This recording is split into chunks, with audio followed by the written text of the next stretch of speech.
debut Arlet, ladies and gentlemen, the finale of the Classic Derby. RRQ, their undefeated run can be stopped here if EVOS look for that loophole. How will this all pan out? Ladies and gentlemen, let's find out as we welcome you into game number 3.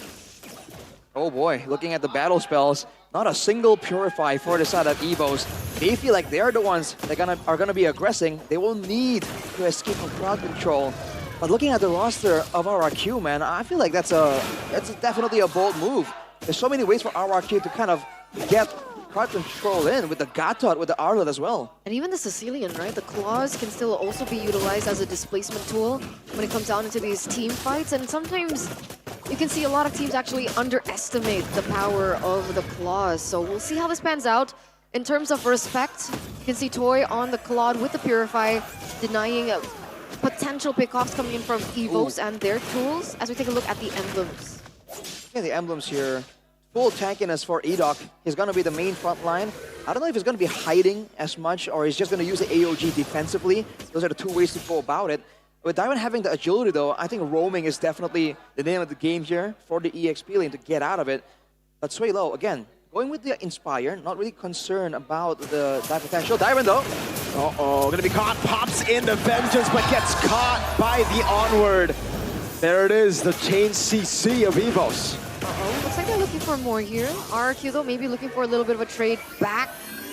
But unfortunately, they aren't going to be able to find it. So EVOS with the early lead, a chance at momentum here in the early stage of the game. Toy and Erlan 1v1. Some damage over, but no casualties as of yet. The laning is definitely a big part of this game right now. Rins and Suelo. I think Rins is having a tough time because Yves is so abusive in the early levels for sure. And even in the gold lane, Boy and Erlan going head-to-head right here. But Edok is going to contest half HP only. As Revitalized though, will be able to sustain out of this, but Key is doing the same. Good Sanguine Claws over. Alba with the Electrifying Beats. Already used up. That's Reggie! Flickering forward. Still Hazel wins out that retreat battle. Gets the Queller down and gets away from the Onward as Diamond walks up. Final slash, bringing Reggie back into another Vengeance reset. He needs one more and Diamond gets one. That's another on Key. That's so many resets for Diamond and he gets the double. The first blood gets traded back with RQ picking up 2 kills plus the neutral objective as well. On point coming through from Hazel. As we take a look at now, the audience prediction still heavily favoring RRQ, 71% to 29. I'm looking forward to see if this is going to be a precedent of like, damage dealing, aggressive EXP laners coming back into the meta. That's something we would love to see. But immediately look at RRQ. Once they have some kind of advantage, immediately to the jungle, to the river, find something on the side of EVOS. But Dyron now has to play so careful with the bush being on his side of the map. This is the unfairness of that lane. Albert takes advantage of it, goes for a steal. He's gonna run into Hazel though. Electrifying Beats already used. Oh, Tsunami Slam locking him down now. Hazel, Blade Surge coming down. Oh, Key caught in the back spot, still able to jump in, getting the kill on Hazel. Vengeance on Key. He should be able to get it. Key's trying his best to run back and forth, but still it'll be a kill for Rins. 1-for-1 trade, Hazel for Key. Meanwhile, in the top lane, we do see that Toy is dishing out some damage onto Erlan, utilizing his ult. And we saw a funnel happen as well in the mid lane for Toy. But will that affect Rins and his power spike? It might just be the case. RRQ now, I think they would require Toy to do better, more so than Rins, because Rins is just a lot more vulnerable, and there's so many ways to dive. With the Diamond though, Blue line can reset to clear this wave, to rotate over, but Reggie has done the same. Maybe a bit behind though if they're both rotating right now. Just route selection alone, right? Diamond's forced to respect the potential gank threat. That's why early ganks on the EXP lane is just so damaging to how you kind of imagine how the game's gonna go. Look at this now, everyone grouping together, big fight happening on the Turtle Pit.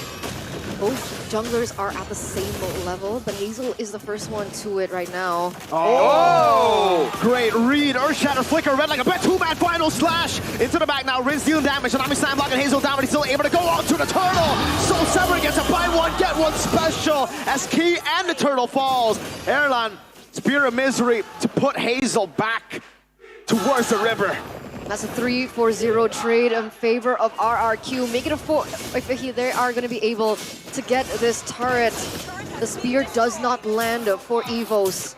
This is RRQ now picking up the 1,500 gold lead though. Albert? Reset on the Vengeance Final Slash! Unable to get it though. Hazel in the back with the Blade Surge. Can he get the Queller in time? Albert on him now. Hazel, Soul Sever, but they have to concede that kill. Key.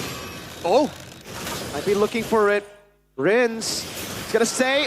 Flickers out. Wow.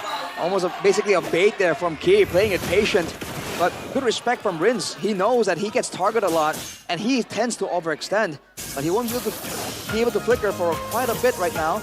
Only a 1.5k gold lead, despite the fact that RRQ has been, quote-unquote, winning a lot of these fights. EVOs are getting value from the moments outside of the big moments. So with that pattern that Shevin does not believe in, the longer the game goes, the more chances RRQ will have to kind of force EVOs to be where they want them to be. Obviously, with Rins still also farming 203 up until this point. In terms of item, he has 1 plus the Elegant Gem and the Glowing Wand.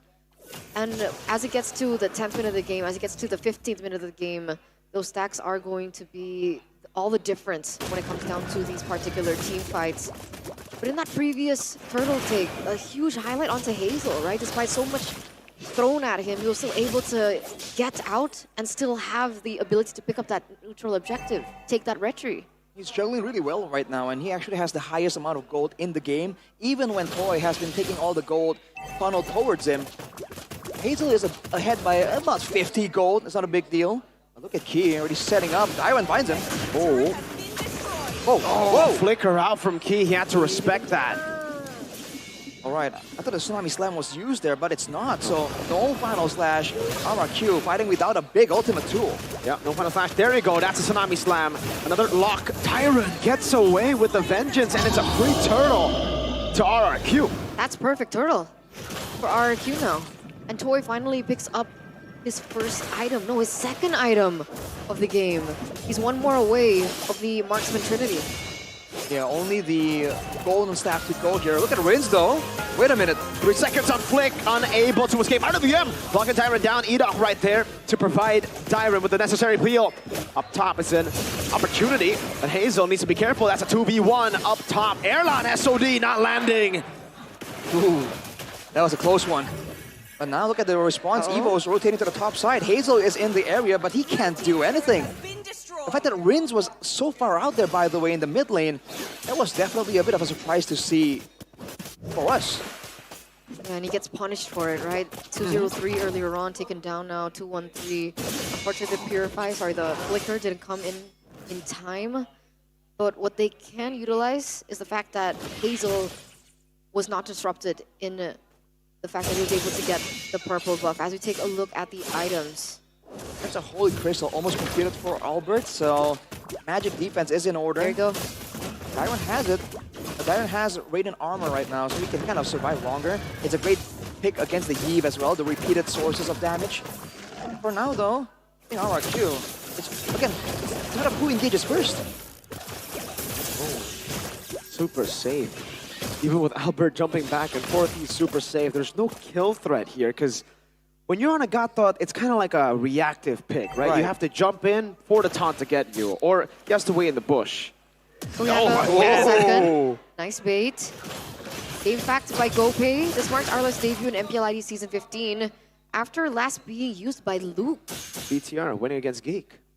All right, it's been a while since we've seen Arlet. It's a bit too long almost. The Lord is up right now. Pirate's gonna fall on the bottom side though. EVOS definitely has pressure, but Key has no flicker. Let's see what RRQ can do with the situation. With Erlan splitting. RRQ are looking to just come in onto this Final Slash in the flicker combo now. Over to Reggie. Only Reggie. The taunt comes down, but Reggie still has the Primal Wrath. Now an engage for Albert with Electrifying Beats and Erlan in the back as well. Now Key in the midst of it all, jumping in, trying to sustain, but will be taken down. Erlan Spear of Misery not landing. Reggie! One shot taking Tyrant down. Edok able to escape. Hazel in the bush. Spear of Misery not landing as Rins is able to flicker out of that wall. Erlan is still very healthy right now, and meanwhile for the side of RRQ, a lot of the members have been taken very low, and Hazel cannot risk a steal. That's a Lord for the White Tigers. Good zoning there by EVOS, man. The fact they have the Yi the fact that they have so many ways to just deal damage from afar, it kind of pressured RRQ, and the fact that they were fighting. RRQ was basically fighting in the midst between the team and Erlan, allows for the Moskov to get in the back, and they have a bit of a front-to-back dilemma here with Rins being so vulnerable on the Sicilian. So you gotta be a bit more careful in the positioning, that's for sure. With the Lord right now, there's good wave clear for RRQ. I think they should be able to clear it, but EVOS can try and at least crack one of the base turrets if they can find a big moment. And you know Key is waiting for it. For sure, for sure. But, you know, RRQ have tools to counter the engage themselves, right? They still have E-Dog. This time, Dyrens also still has his kit alive and healthy. The Lord gets chunked to half. You can already hear just a bit that final slash from Darren not landing, but the doubts start to creep in. Tsunami Slam finding Rins, and so real manipulation from Swaylo locks them all down. Toy able to jump back to the BMI, but you cannot say that about Darren, Rins, and E-Dog. RRQ have been undefeated throughout Season 15, but the White Tigers, they don't like that. They want to change it. They lost yesterday against number 7 on the standings, but this is the EVOS that woke up today. This is the EVOS RRQ unfortunately have to face today. And it looks like their inhibitor turrets are still standing for the moment, but EVOS mean business. 2,700 gold lead. All the rest of the turrets are taken down. It only takes just a little bit more for those inhibitor turrets to fall. Got the replay there. There's an official tournament smartphone. The engage right there onto Rins of all people. They should have known better almost, but without a frontliner to check. I feel like right now, E-Dog is kind of put in a tough spot because he has to frontline, but he also has to kind of make plays happen, and he's finding it difficult to do both. RRQ again losing on the scouting because Key has so much more space to wait around to kind of surprise RRQ. And RRQ just are unable to punish, and that's partially due to the mobility issues. The fact that they have a Yeve EVOS, they're kind of slowing down RRQ while still outputting that damage. That's the game they want to play, just kite back again and again. And they have so many ways to do so, with the Earth Shatter, with the Void Crystals, with the Spear of Misery as well. So many ways for them to just deny RRQ any kind of fight when they are the ones that desperately need it. Yeah, that's been the main problem that we've seen, right? Them being kind of caught in the box as well from the real-world manipulation. I'm wondering if things can change once Toy gets to a moment in the game where he can withstand the damage and as well as output the damage. Because in terms of damage output, he's already reached the Marksman Trinity. Wait a second, that's a concealed play. E-Dog looks for a moment. Just poke. That feast, bad impact. Reggie taking long, quarter down. Now RRQ. Do they pull the trigger on this Lord? Does that warrant a recall? He doesn't. Final slash, Tsunami Slam coming down, retry battle! It's over to wins it! Hazel was occupied by Key. Now they go all in on Terrorite Quiller! From Hazel, finding an Albert in the back now, looking for the kill on Toy. Rose go BDM from Toy! He buys it in time and Albert got baited in! Can Toy go for the chase? Albert with the dash, BMI Toy! 2-4-3 traded in. That's still them in the game. EVOS were the ones to pick up the the Lord rather. But RRQ traded back for more. Is this going to be a reset, Arashi? That's a bit too close for comfort, man. But RRQ, I dare say the call was made to ignore the Lord and go for the players instead. Hazel was charging up that dash, that stun, and he just went straight to Key. Instead of going for the 50-50 steal right there, RRQ were trying to find a decisive wipeout scenario. All things considered, despite the fact that they lost the Lord, EVOS are unable to use it. And look at the gold lead. EVOS were in the lead at about 2,000. Now it's equalized, so it's anyone's game. EVOS get a chance to, once again, reset, go for the split push, for the pick of style. But RRQ, they found a winning, not a winning, but an even scenario there. And that was just way too risky. Wow. Whoa, aggressive build from Sutsujin. I mean, Hazel. That's usually what we see from Sutsujin, the endless battle. It's Hazel who's going to go for the same build, the Mercenari. What does Leo call him? Le Mercenaria. That's the Le Mercenaria build by Hazel with the endless battle. You deal more damage, true damage. Right now the control though, you can see there's so much more emphasis in the mind games, right? Again and again. RRQ trying to surprise EVOS. Are we going for the Lord? Are we going for one of you? You know, are we on the bottom side of the map? Are we on the top side of the map? This is the next layer of gaming, aside from just compositions and item builds, man. I think both teams are doing great. But the longer the game goes, remember, there's still great scaling coming through by Rins. He's been shut down quite a bit. Not even level 15 just yet. That's 15 minutes in the game. But he's still getting a decent amount of stacks right here. But he needs to stay away from the mid lane, dude. EVOs are definitely waiting for him to show up again. Oh man, the EVOS. The fact that they have the Moscow as well, they can utilize the far lane to their advantage. Oof. It's not as, you know, I mean, technically with Toy, Blood can also find a similar thing.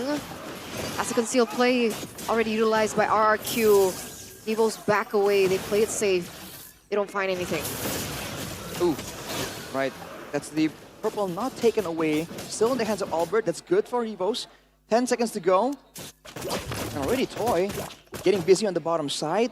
Erlan is in position to kind of bounce the wave back, but RRQ at this point, they have enough damage, I think, to force EVOS' hand. So you might want to be a bit more careful about that. All right. Who's gonna pull the trigger first, right? Okay.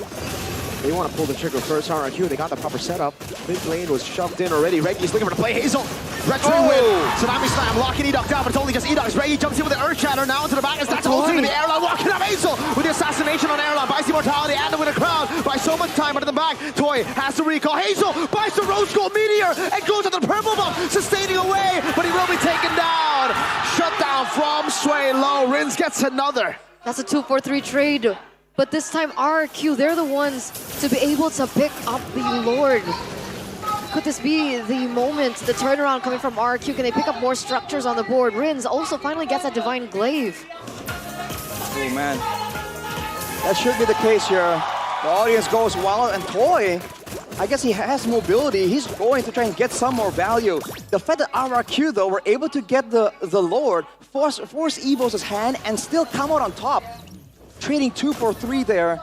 I think that's a very concerning sign for EVOS. Something isn't really working in their favor in that previous fight. And as the game goes on, like you mentioned, Eterna, Rins has picked up the Divine Glaive. Now, aside from the full build Claude that's trading everyone in your team as they dive in, there's also going to be Rins that's going to be doing so much more damage.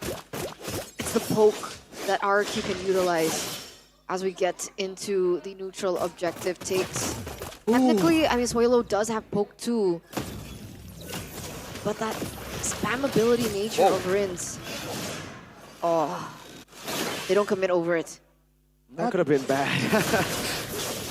Yeah, the teammates from Key weren't really in position there, but RRQ wouldn't know that, right? That's part of the mind game here. That's one more cover down, and He flickered. huh. Alrighty. RRQ, I guess now with Rins having more burst damage, there's more risk involved with checking forward. You can see Key positioning a lot more carefully here, knowing that the death timers are longer as well. Oh no! Taunt, AOG, no! Purify on Erlan! Edok slays him, and now RRQ have one less member to deal with. And it's Erlan, of all members from the White Tigers, the one man you'd want to protect in the 18th, 19th minute of the game. Such bad timing, Erlan. No, RRQ now have all the space that they need. With the lack of damage coming from EVOS, they're going to be able to pick up these turrets even without the Lord take. It's a Kumar moment right there, opening up a push. Key. That should be a base turret take, and look at how Tyron is zoning them. No, they don't want to go in. It's too risky. So they get just a few hits on it, and that's it. They don't take this buff either? Interesting. Toy is going for it. Like you mentioned, Mirko, it's a bit too risky. They know that they're close to the base. They won't have the base turret down just yet, but they do have the setup advantage. You can see the rest of the team still visible by EVOS on the top side. Rins with a... Is it high or is it just decent at this point? It's pretty high, 274 stacks. I think we've seen higher, but look at this. Immediately RRQ again, forcing EVOS' hand. They're not ready this time. Uh-oh. Reggie spots it, but is it too late? Look at the positioning of the EVOS members. Final slash over Reggie with the real revelation, locking Edok down. Diamond going to be locked very low or shatter. onto him, keep getting the Tsunami Slam on him. That's new diver falling. Winter Crown already from the side. Rins able to seal. Erlan dives in, gets taunted. Toy gets another. Reggie losing immortality. Hazel's still there with Toy to save the day, but Erlan, he got taunted again before. He did, but he was still able to push in that top tier turret, so that inhibitor turret still falls in favor of EVOS. And the fact that they've been able to reset this entire scenario as well, it's just a complete reset, but with EVOS picking up an inhibitor turret. Oh boy, that was a bit too close, man. Again, RRQ, they were trying to go for a play 1v1. No way. He wants that revenge. Albert wants that revenge. He's not gonna give it. I think the Lord might be taken right now. There's no force. Hazel's trying to make a play. Uh-oh, this is risky. Toy jumps in with a blazing duet. Immortality bot, Hazel, Blaze Surge charging. RWM, he gets away from it. Look at the Lord. It should be going to Albert. There should be no way to steal. Hazel walks up, no way. No way! Oh my goodness, Albert still able to get it. Hazel, a mistake from him. Soul Sever, no! He gets out. Oh, so close. We're down to just the nanometers at this point. So close, almost a steal coming in, almost a blunder as well coming from Hazel. But in the end, he gets out alive, and in the end, the White Tigers are the ones to be able to push in with this Lord. 21 minutes, no inhibitor turrets to stave off that pressure. Will this be the final push that EVOS need to seal the deal? Somehow it doesn't seem all that guaranteed still, but EVOS are definitely looking for a key. Jumps in, Edok. So able to stay out of that range. They have a Sicilian, they can clear it out. Mid lane, coming down in the mid lane. Oh, Tsunami Slam, locking him down. Edok still has, three-man! Final stack from Tyron! Now it's Toy the Blazing Duemer. Reggie's on the Primal Wrath. The Lord is on the base. Albert walking up, electrifying beats. Rins buys the immortality in time as the mid lane will definitely be taken out. Toy! With a BMI, Rins, flicker forward. Bad impact, key, able to space away. Can he run? No, he cannot! A 1-4-3 trade. They've been able to defend. Albert alone. Immortality bot and the glowing wand proc. He has to time this perfectly. From Rins. 4 members down. RRQ are going straight for that end angle. That's it, right? Reggie left alone in his base. I don't think he's going to be able to defend this damage. The undefeated run coming from RRQ. It still stands. Primal Wrath, Toy on the base. 7 seconds for Airline. Raise your banners. Despite the early